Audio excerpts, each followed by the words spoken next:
मेरे बच्चे, कैसे हो तुम? मैं जानती हूँ कि तुम अपने जीवन के सबसे बुरे वक्त से गुजर रहे हो, जहाँ परायों का तो छोड़ो, अपनों का साथ भी मिलना मुश्किल हो रहा है। किसी भी काम में तुम्हारा मन नहीं लगता, छोटी छोटी बातें दिल पर लग जाती हैं और पूरा दिन बस इसी सोच में बीत जाता है कि कब मुझे इस दुख और पीड़ा से मुक्ति मिलेगी, कब मेरा जीवन फिर से खुशहाल होगा। इन विचारों के जाल में फंसकर अपने जीवन को बेकार मत समझो मेरे बच्चे। तुम्हारी परिस्थितियां भले ही खराब हों, लेकिन तुम नहीं। तुम उस सच्चाई के मार्ग पर चल रहे हो जहां से तुम्हें बहुत कुछ करना है। इस बुरे समय को लेकर इतनी चिंता मत करो। यह भी मेरी मर्जी से ही आया है और मैं ही इसे तुम्हारे जीवन से निकालूंगी। जो दर्द तुम अभी महसूस कर रहे हो, वह तो सिर्फ तुम्हारे शरीर की पीड़ा है, लेकिन तुम्हारी आत्मा इससे बहुत ऊपर है। यकीन मानो, ये कठिनाइयां तुम्हें तोड़ने के लिए नहीं, बल्कि मजबूत बनाने के लिए आई हैं। तुम कभी अकेले नहीं थे। तुम्हें अकेला किया गया है ताकि तुम अपनी अंतरात्मा की आवाज को सुन सको, वह देख सको जो मैं तुम्हें दिखाना चाहती हूँ। जिस दिन यह बात तुम्हें समझ में आ गई, उसी पल तुम्हें अपने अंदर साक्षात मेरी शक्ति का आभास होगा। अगर तुम मुझ पर भरोसा कर सकते हो, तो मेरी बनाई हुई इस शक्ति पर भी भरोसा करके देखो। तुम मेरी ही संतान हो, मेरे ही अंश हो। तुम्हें रुकना नहीं है, क्योंकि तुम्हारे अंदर स्वयं ब्रह्मांड की शक्ति समाई हुई है। तुम्हारे रक्त की हर एक बूंद में तुम्हारी कुलदेवी की शक्तियां समाई हुई हैं। अब समय आ गया है तुम्हारे जागने का, अपने असली स्वरूप को पहचानने का। खुद के असली स्वरूप को देखो। तुम जिसे पाने के लिए संघर्ष कर रहे हो, वह अब तुमसे ज्यादा दूर नहीं, वह भी तुम्हें ही ढूंढ रहा है। जो कुछ भी तुम्हारा है, वह तुम्हें मिलेगा। बस अपने कदम बढ़ाते रहो।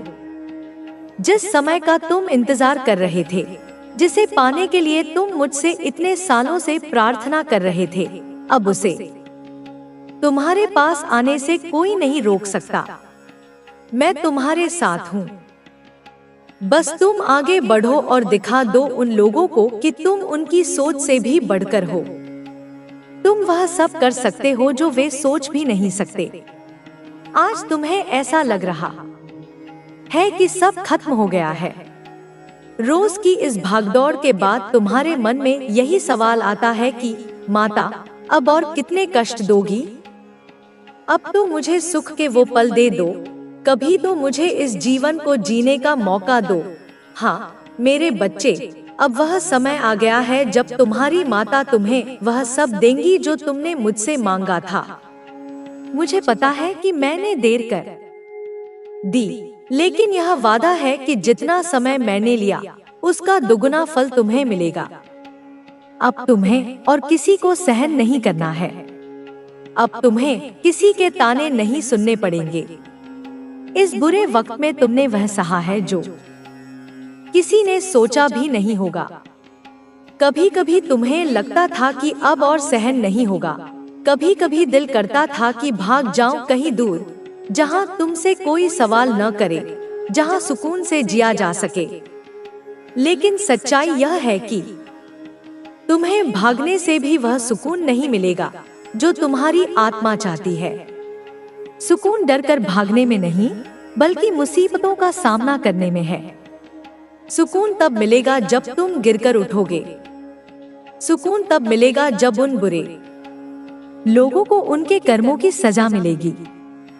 यह जिंदगी बहुत अजीब है मेरे बच्चे। कभी यह पैसे की तंगी देती है, कभी अपनों की बेरुखी, कभी सपनों को तोड़ती है, तो कभी खुद से ही हराती है। जिंदगी हर दिन एक नया इम्तिहान लेती है, लेकिन तुमने सब कुछ सहकर भी खुद को संभाला है। कितनी ही मुश्किलें आईं, कितने ही रास्ते बंद हुए, लेकिन तुमने कभी हार नहीं मानी। तुम्हें लगता है कि सब खत्म हो गया है, लेकिन यह सच नहीं है। तुम्हारी कहानी अभी खत्म नहीं हुई है। यह तो बस एक नया अध्याय शुरू हो रहा है। अब उठो, आगे बढ़ो, अपने डर को राख बना दो। तुम्हें अपने परिवार के लिए, अपने समाज के लिए बहुत कुछ करना है। तुमने बहुत सपने देखे हैं, बहुत सपने टूटे भी हैं। मैं जानती हूँ कि तुम्हें किसी चीज की लालसा नहीं है, बस वह सुकून चाहिए जो तुम्हारी आत्मा को शांति दे सके।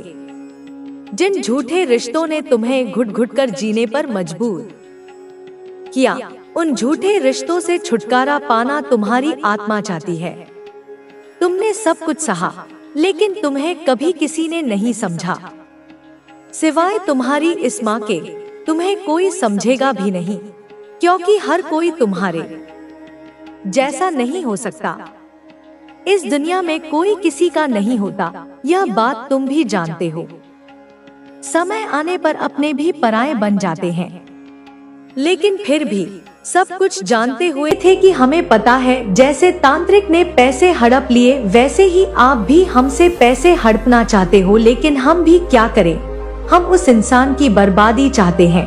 लेकिन बच्चे, उस जानकार ने फिर राज खोल ही दिया और कह दिया कि तुम उसका कुछ नहीं बिगाड़ सकते। मैं तो बस सीधी बात कहता हूँ कि तुम उसका कुछ नहीं बिगाड़ सकते। मेरे बच्चे, वो शत्रु घबरा गए, जोर से सोचने लगे कि हम क्या करें। जानकार ने गहरी सांस ली बच्चे और कहा कि मैंने तुमसे पहले भी कहा था कि उस व्यक्ति पर काली माँ की कृपा है। जो उनकी शरण में है उसे कोई भी शक्ति छू नहीं सकती। अगर तुमने कुछ और करने की कोशिश की तो खुद तुम्हारा ही सर्वनाश हो जाएगा। लेकिन बच्चे, तेरे शत्रु हार मानने वाले नहीं थे, ढीठ थे। उनकी हताशा इतनी बढ़ चुकी थी कि बार बार वही सवाल पूछ रहे थे। कुछ तो उपाय होगा, कोई मंत्र होगा, कोई पूजा होगी, कोई बलि होगी, कुछ भी हो, हमें उसका सर्वनाश चाहिए। मेरे बच्चे, जानकार गुस्से में आ गया था। उसने अपनी आवाज ऊंची करते हुए कहा कि तुम्हें समझ नहीं आ रहा, मैं पहले ही कह चुका हूँ कि उसकी रक्षा करने वाली शक्ति है, कोई साधारण शक्ति नहीं है, और वो स्वयं काली माँ का आशीर्वाद है उस पर। लेकिन तेरे शत्रु अब भी पीछे नहीं हटे बच्चे। वो उसको ऐसे घुमाने लगे कि हमें तो आप बता दो। उनमें से एक बोला, अगर ऐसा है तो फिर आपने हमें पहले क्यों नहीं बताया? हमने तो आप पर भरोसा किया था, हम पर इतना धन खर्च कर चुके हैं हम इन चीजों में, और अब आप कह रहे हैं कि कुछ नहीं हो सकता। जानकार ने गुस्से में कहा कि तुम्हें जितना बताया गया था वे सब तुमने किया, लेकिन तुम समझ नहीं रहे कि यह लड़ाई किसी इंसान के साथ नहीं है, ये लड़ाई दिव्य शक्ति के साथ है, और ऐसी शक्ति के आगे कोई भी तंत्र मंत्र विफल हो जाता है। अब तुम लोग यहाँ से चले जाओ। लेकिन बच्चे, उन तीनों शत्रु में से कुछ 2 शत्रु तो इतने जिद्दी थे, वे जानकार को छोड़ने को तैयार नहीं थे। वे फिर बोले, हमने आप पर भरोसा किया, अब आप हमें ऐसे नहीं छोड़ सकते, हमें कुछ ना कुछ उपाय बताना जरूर है। जानकार अब और भी नाराज हो गया। बच्ची, उसने कहा कि तुम लोग मेरी जिंदगी खतरे में डाल रहे हो। मैं तुमसे पहले भी कह चुका हूँ कि मैं और कुछ नहीं कर सकता। मेरी भी बीवी बच्चे हैं, मैं अपनी जान जोखिम में नहीं डाल सकता। तुम्हारे चक्कर अगर तुमने और जोर डाला तो मैं तुम्हारे खिलाफ ही कुछ कर दूंगा। जानकार ने सोचा बच्चे कि अगर उसने और समय बर्बाद किया तो यह लोग उसे और परेशानी में डाल देंगे, इसलिए उसने उन्हें डराने के लिए कहा, तुम नहीं जानते कि तुमने किसके खिलाफ साजिश की है। काली माँ की कृपा वाले व्यक्ति को परेशान करने का परिणाम केवल बर्बादी है। अगर तुम लोग अपनी जान की सलामती चाहते हो तो यहाँ से चले जाओ और उससे माफी मांगो। रे शत्रु बच्चे अब और भी डरे हुए थे। उनमें से एक ने कहा कि अगर हमें माफी मांगनी पड़े, जो पड़ोसी था बच्चे, उसने कहा, तो हम कैसे करें?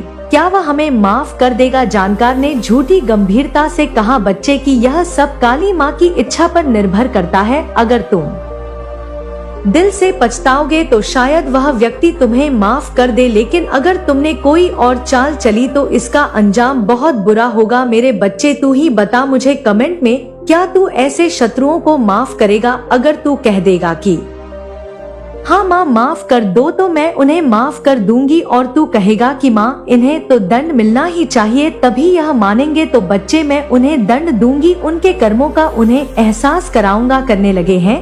वह सोच रहे हैं कि उन्होंने कितनी बड़ी गलती कर दी है, लेकिन उनमें से कुछ अब भी अपनी आदत से मजबूर है। बच्ची वे नई चाल चलने की सोच रहे हैं, लेकिन तू निश्चिंत रह बच्चे, मेरी शक्ति तुझे हर संकट से बचाएगी। उनके सारे प्रयास व्यर्थ हो जाएंगे और अंत में वे अपनी हार मानकर शांत हो जाएंगे बच्चे। लेकिन अभी बच्चे इनके नक्षत्र कुछ ऐसे हैं कि यह हो ही नहीं सकता कि वो शांत बैठे। मैं देख पा रही हूँ बच्चे कि वे तीनों शत्रु अब एक जगह बैठे हैं, आपस में चर्चा कर रहे हैं। जिनमें से बच्चे एक ने तो हार मान ली है, वह कह रहा है कि हम उससे माफी मांग लेते हैं, हम पश्चाताप करते हैं काली माँ के दरबार में जाकर। लेकिन बच्चे वो दो शत्रु जो है, उन्होंने उस शत्रु को और भड़का दिया है, और मतलब कि उसे उकसा दिया है कि तू क्या कर रहा है, हम उससे माफी मांगेंगे। अरे हम नहीं मांगेंगे उससे माफी, और उसे भी उन्होंने उसमें ही शामिल कर लिया है। जैसे तैसे वे लाइन पर आया था बच्चे, लेकिन उन्होंने उसे और उसके काबू में कर लिया है। फिर से वो तीनों एक हो गए हैं।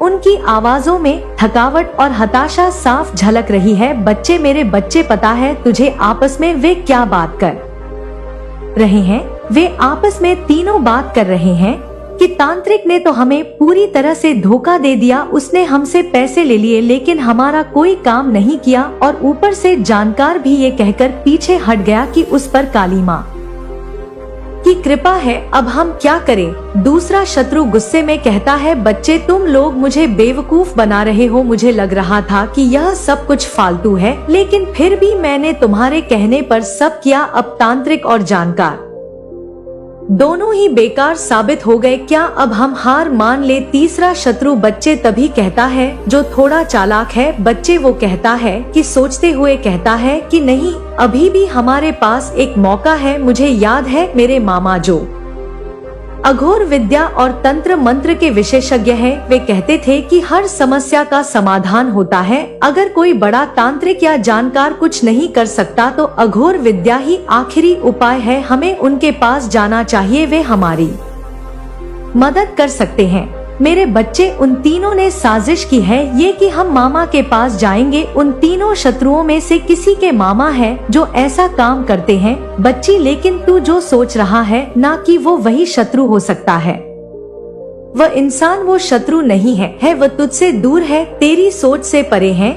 जल्दी मैं उसका पर्दाफाश करूंगी। बच्चे, उनकी बातचीत जारी है। पहला शत्रु कहता है कि लेकिन क्या करें माँ, हरी मदद करेंगे क्या? अगर उन्होंने तांत्रिक और जानकार की तरह मना कर दिया तो फिर क्या होगा? तीसरा शत्रु गर्व के साथ कहता है बच्चे कि मेरे मामा कोई साधारण व्यक्ति नहीं चाहे, लेकिन उसके प्रेम में भी एक गहरा दर्द और विश्वास छिपा हुआ है। वह तुझसे जुड़ने की इच्छा रखती है क्योंकि वह चाहती है कि तुम्हारा रिश्ते में वह सुरक्षा और समझ हो जो उसे पिछले जन्म में नहीं मिल पाई थी।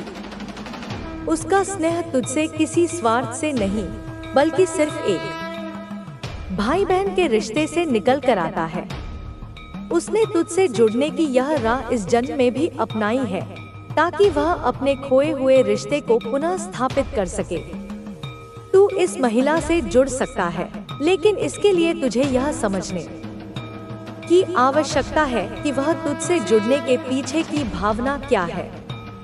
वह तुझसे जुड़ने की चाहत से भरी हुई है, लेकिन उसके प्रेम का आधार पिछले जन्म के रिश्ते की यादें हैं, और यह तुझे कभी भी भ्रमित कर सकता है। उसकी भावनाओं में केवल प्यार ही नहीं, बल्कि एक दार्शनिक और भावनात्मक जुड़ाव भी है। तुझे यह समझना होगा कि दोनों महिलाओं के इरादे अलग हैं, और उनका जुड़ाव भी अलग तरीके से हुआ है। यह महत्वपूर्ण है कि तुझे इस समय अपने जीवन में सही निर्णय लेना होगा। पहला कदम यह है कि तू अपनी भावनाओं और इच्छाओं को समझे और पहचाने कि कौन सा रिश्ता तुझे शांति और सुकून दे सकता है। दोनों महिलाओं के प्रति तुझे सचेत और संवेदनशील रहना होगा ताकि तू गलत दिशा में न बढ़े। अगर तू अपनी भावनाओं और इच्छाओं पर नियंत्रण रखेगा और सच्चे प्रेम और भक्ति को पहचानने की कोशिश करेगा तो तू सही दिशा में जा सकेगा। तुझे यह समझना होगा कि हर रिश्ता अपने साथ एक नया अनुभव और अवसर लेकर आता है। यह जरूरी नहीं है कि हर प्रेम और स्नेह तुझे उसी रूप में चाहिए जैसा तुझे प्रतीत होता है।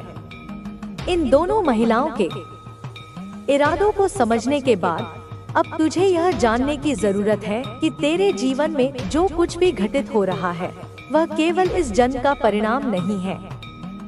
यह तेरे पिछले जन्मों के कर्मों और रिश्तों का फल है।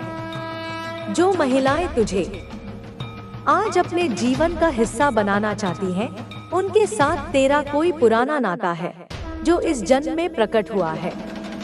तुझे यह समझने की जरूरत है कि जो महिलाएं आज तेरे जीवन में हैं, वे केवल इस जन्म की घटनाओं का हिस्सा नहीं है। यह उनके साथ तेरे पिछले जन्म के अनुभव और रिश्तों का परिणाम है।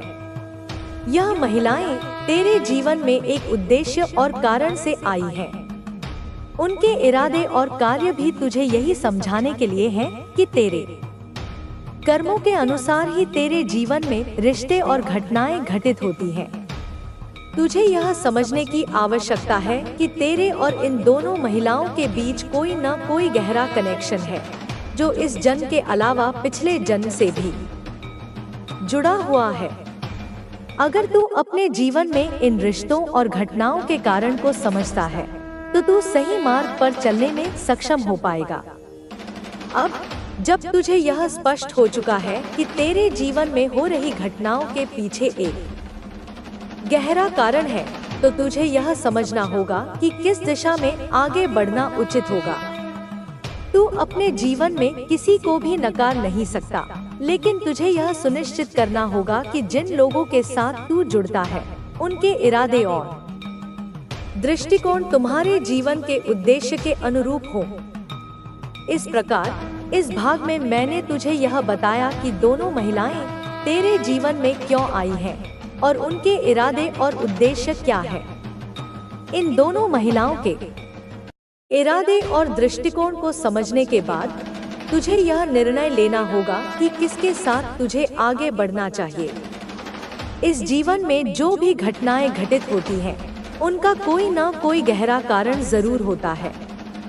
जिस तरह से हमें अपने जीवन के विभिन्न पहलुओं को समझने की आवश्यकता होती है, वैसे ही हमें अपने भीतर की भावनाओं और इच्छाओं को भी जानना जरूरी है। इस समझ के साथ ही हम यह निर्धारित कर सकते हैं कि हम किस दिशा में आगे बढ़ें और किसे अपने जीवन में स्थान दें। जब हम किसी के साथ जुड़ते हैं तो यह केवल एक भौतिक या मानसिक जुड़ाव नहीं होता, बल्कि इसका गहरा आध्यात्मिक और मानसिक कारण होता है।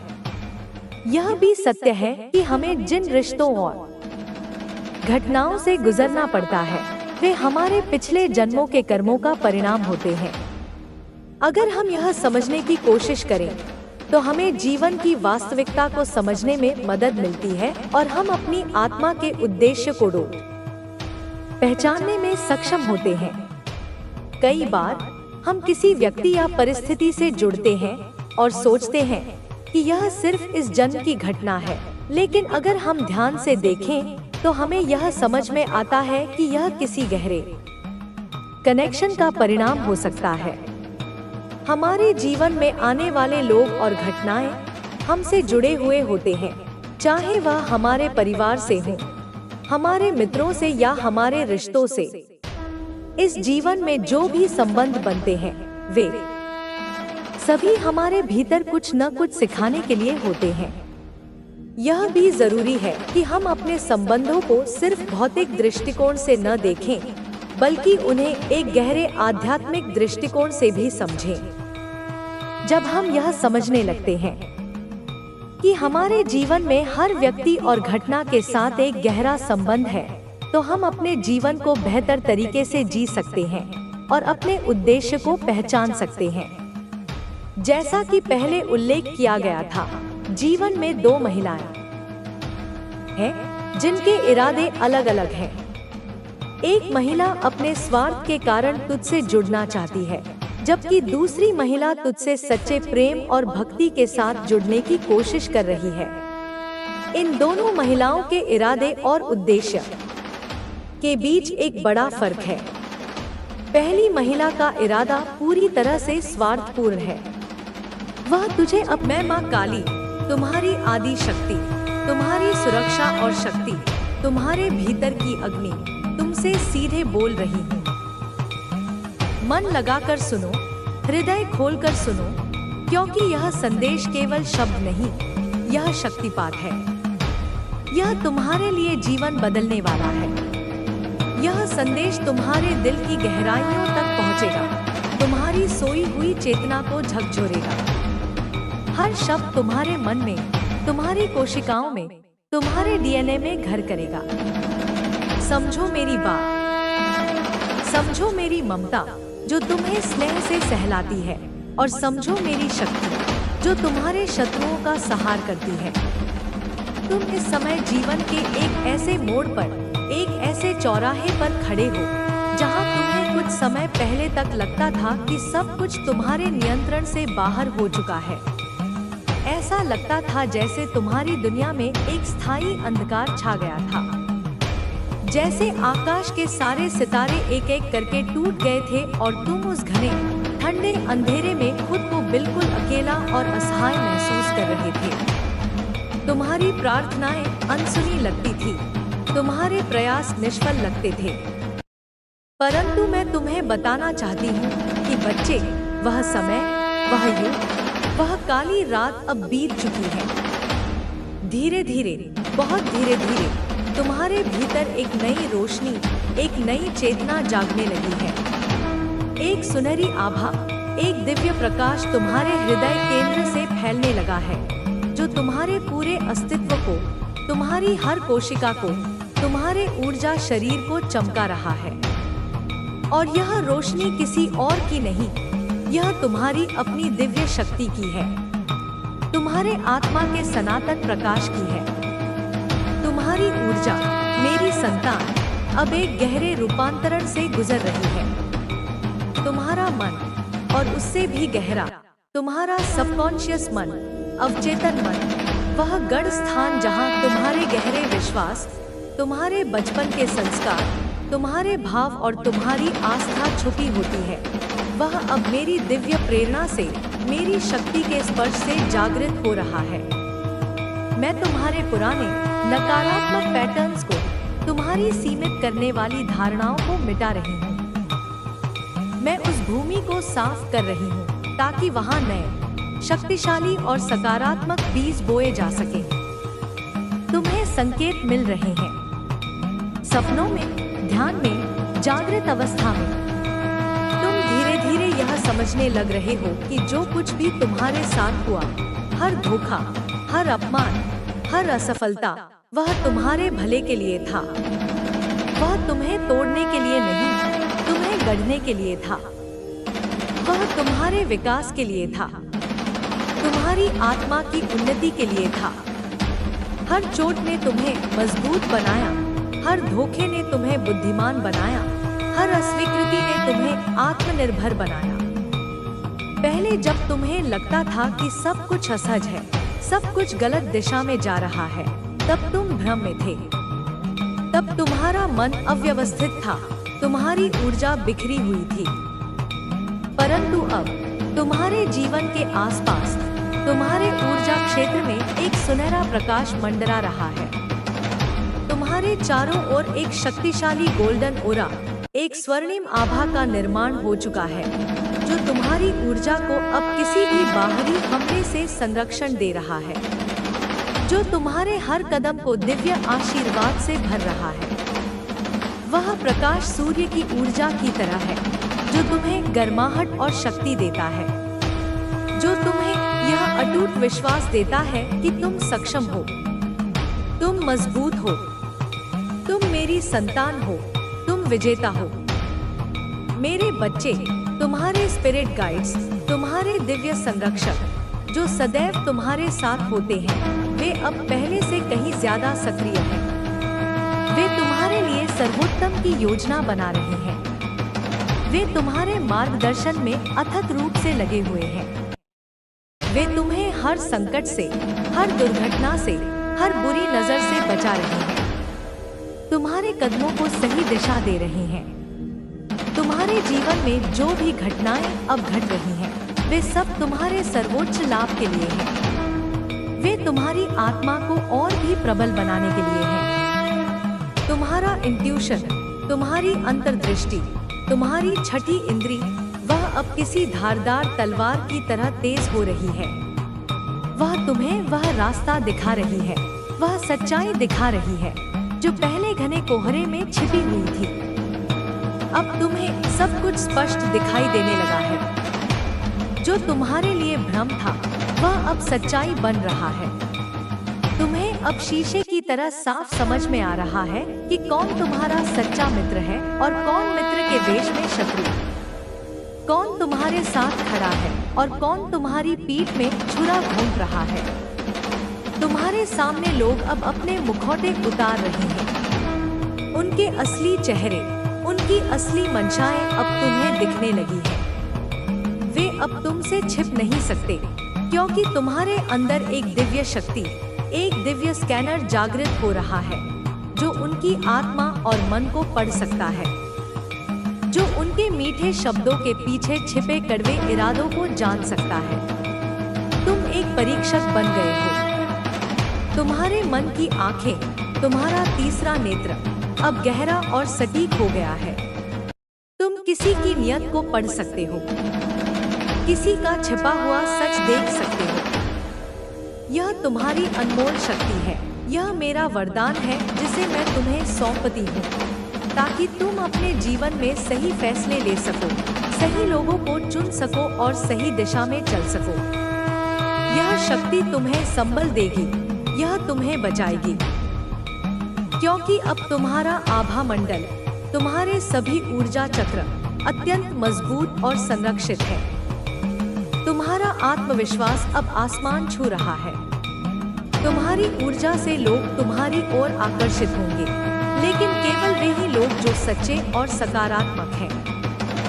जो नकारात्मक हैं, जो झूठे हैं, वे तुम्हारी उपस्थिति से डरेंगे, वे तुमसे दूर भागेंगे, क्योंकि तुम्हारा प्रकाश उनके अंधकार को उजागर कर देता है।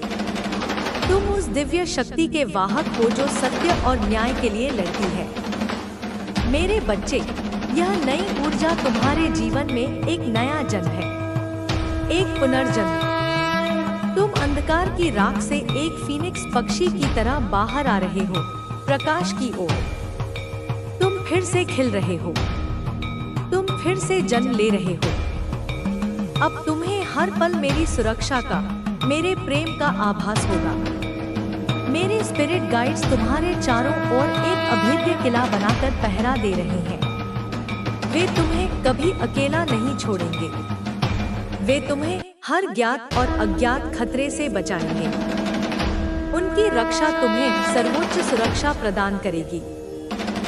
उनमें से कुछ गाइड्स जो तुमसे सबसे ज्यादा प्यार करते हैं, वे तुमसे इस कदर लगाव रखते हैं कि वे तुम्हारे लिए हर उस बुरे व्यक्ति को, हर उस नकारात्मक ऊर्जा को दूर भगाने के लिए तैयार हैं जो तुम्हें चोट पहुंचाते हैं, जो तुम्हारी ऊर्जा को नष्ट करते हैं, जो तुम्हें कमजोर बनाने की कोशिश करते हैं। वे ऐसे लोगों को तुम्हारे जीवन से ऐसे दूर कर देंगे, जैसे एक माँ अपने बच्चे से दूर किसी जहरीले सांप को फेंक देती है। जैसे मैं, माँ काली, अपने भक्तों से दुष्टों को हटाती हूँ। यह एक दिव्य संरक्षण है, एक दिव्य आदेश है जिसे तुम्हें बस स्वीकार करना है। अपनी ऊर्जा का सम्मान करना है और उन लोगों से निर्णायक रूप से दूर रहना है जो तुम्हारे लिए हानिकारक है, जो तुम्हारी शक्ति को कम करते हैं। अब तुम्हें यह पूरी तरह समझना होगा कि तुम्हारे जीवन में जो भी घटनाएं घट रही हैं, वे तुम्हारे विरुद्ध नहीं, वे तुम्हारे लिए हैं। वे तुम्हारे विकास के लिए हैं। तुम्हें खुद से प्रेम करना होगा, अपनी ऊर्जा को बचाना होगा और अपनी शक्ति को पहचानना होगा, क्योंकि तुम केवल खुद से ही उस गहराई से प्रेम कर सकते हो जिसकी तुम्हें आवश्यकता है। कोई और तुम्हारे लिए वह प्यार नहीं कर सकता जो तुम खुद के लिए कर सकते हो। तुम्हारी